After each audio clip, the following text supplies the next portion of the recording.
disguise. Hey, man.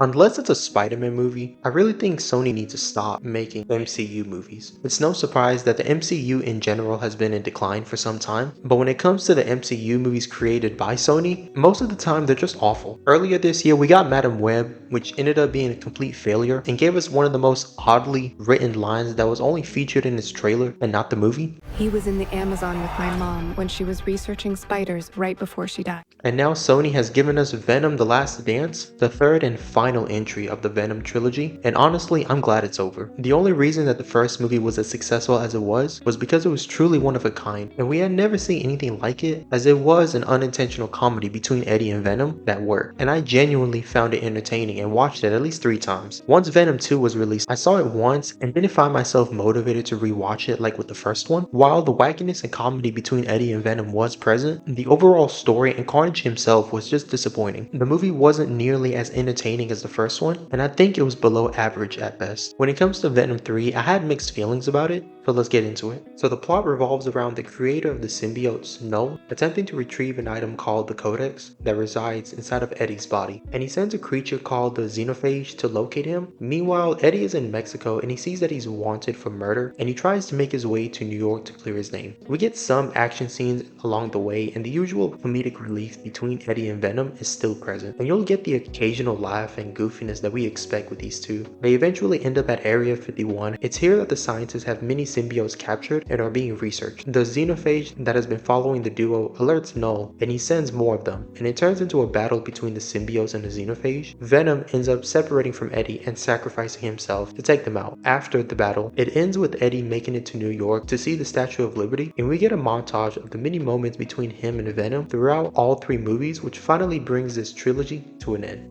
The one thing I can say that is consistent throughout all 3 of the Venom movies is that the writing isn't the best, but I think it was entertaining enough that if you enjoyed the previous 2 Venom movies, then you'll find this one entertaining as well. I just felt that with this movie in particular, it was just all over the place. While it was trying to be somewhat serious, I felt it was more wacky than usual, especially when the duo arrived in Las Vegas. We learned that Venom, I guess, is a gambling addict, and coincidentally Mrs. Chen is also here at a casino, which, if you forgot, she's the lady that works at the convenience store Eddie likes to go into. Then Venom dances with her, and it was just random stuff happening for the sake of it. All of this happened shortly before the battle between the symbiotes and the Xenophage, which I actually enjoyed somewhat. This movie I think had some potential, but in usual fashion, most of these Marvel movies just come up short and are often a disappointment nowadays. In the post-scene credits, we see a broken vial, which we can safely assume that Venom is alive. As far as the future of the Venom character, I think it's possible that we might get to see Tom Holland in the black suit in the 4th Spider-Man movie that's scheduled to release in 2026. Or Sony might shelve Venom for the foreseeable future, but this is of course speculation.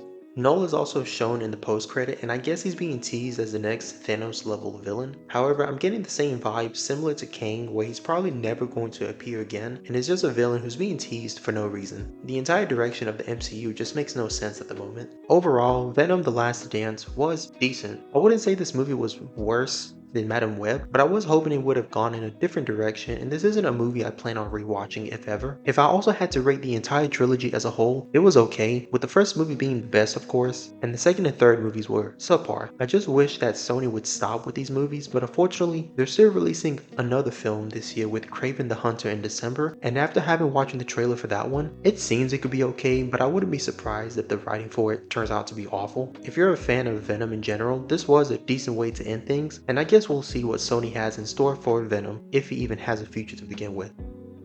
Please make sure to like, share, comment, and subscribe. Bye!